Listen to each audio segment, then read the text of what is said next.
अरे अंगूठी बिचारो नगीना ऐसे ही होते नव नगपाल।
ये ओमवीर अनबेस, क्योंकि हीरो की पहचान ही अलग है।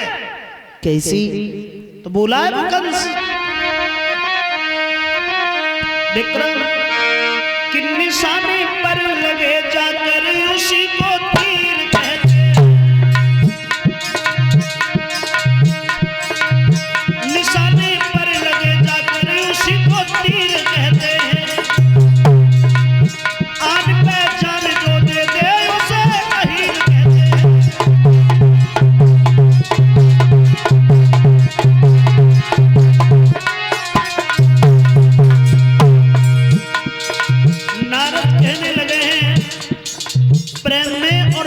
दुश्मनी में प्राणों की परवाह नहीं की जाती है कंस।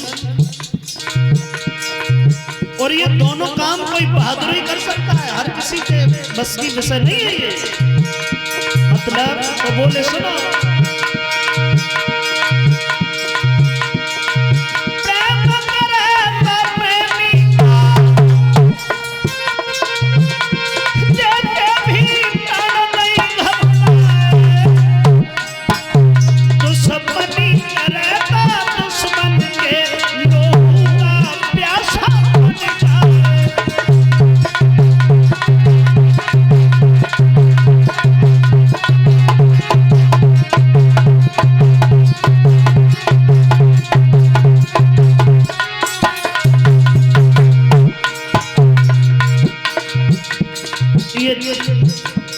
मर्द की पहचान है कंस।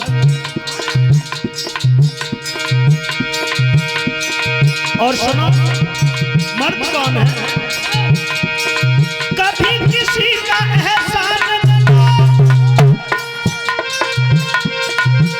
सुधरे जाए, काम बिगड़ जाए, आए ना खप गर्दन में कभी जाए, शीशा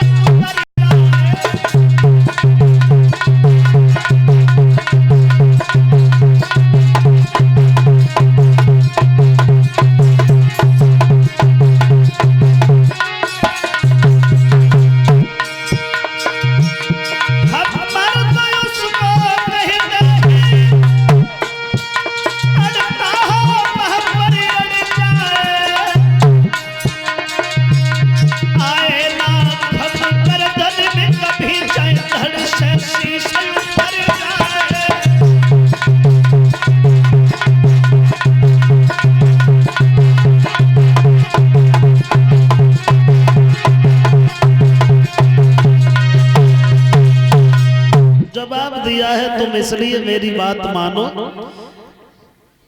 जो मन में भय है ना उसे त्यागो। और तुम बाबा नंद के लिए एक पत्र लिखो, उस पत्र में लिखो कि हमें काली जैसे कुछ कमल के फूलों की आवश्यकता है, फूल ला करके दिए जाएं। अगर नहीं दिए जाएं तो हम सभी आदमों को पकड़ के मथुरा की जेल में भर देंगे। लिखो पत्र। बाबा नारद, इससे क्या होगा? इससे ये होगा कि सांप मर जाएगा, लाठी बच जाएगी, वो भी नहीं टूटेगी। मतलब हर बात का तुम्हें मतलब चाहिए। एक तो मतलब ये, काली देह पे कालिया नाग रहता है, कद्रू का पुत्र है, बहुत विषैला सर्प है, उसके रहने से जल इतना विषैला हो गया है, उड़ता पक्षी एक चोंच जल ले ले भोजराज कंस, वो उसी में रह जाता है। कन्हैया बलराम इतने हटीले, जब सुनेंगे फूल लेने जाएंगे, और जब जाएंगे लौट के ही नहीं आएंगे, तुम्हें मारने भी नहीं पड़ेंगे, वो खुद ही मारे जाएंगे। इतने शब्द सुने, नारद के हाथ अपने हाथ में ले लिए। बाबा नारद, तुम बड़े अच्छे महात्मा हो, और इसीलिए मैं तुम्हारा सम्मान भी करता हूँ।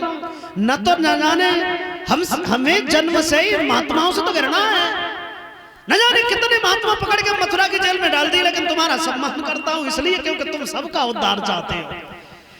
नारद सोचने लगे, हम सबका बाद में, तुम्हारा उद्धार बहुत जल्दी चाह रहे हैं कंस। अब समझ में नहीं आ रहा भगवान काहे को देर कर रहे हैं। इतना कहने के बाद में पत्र लिखा कंस ने और बैठ गया। अब ये पत्र लेकर के कौन जाएगा? नारद बोले, सोचने वाली क्या बात है भाई, हम तुम्हारे इतने बड़े हितैषी हैं, शुभ चिंतक हैं, पत्र हम नहीं पहुंचाएंगे। नारद ने पत्र लिया, लेकर के वृंदावन में गए हैं, बाबा नंद को पत्र देके नारद तो निकल गए। उधर बाबा नंद ने जैसे ही पत्र पढ़ा, पढ़ते ही आंखें सजल हो गई। यशोदा मैया ने पूछा है क्या हुआ? पत्र थमा दिया कि यशोदा खुद ही पढ़ो। अब तो यशोदा भी रोने लगी, कंस मेरे बच्चों के पीछे न जाने क्यों पड़ा है। उसी वक्त भगवान कन्हैया और बलराम आए और जवाब दिया है, मैया हमें भूख लगी है। सजल आंखों से यशोदा ने कृष्ण से कहा है कि लाला भूख लगी है तो भोजन कर लो श्याम, और कल से तो ये भी नहीं पता है कि तुम्हारे दर्शन भी हो पाएंगे, अन्यथा नहीं।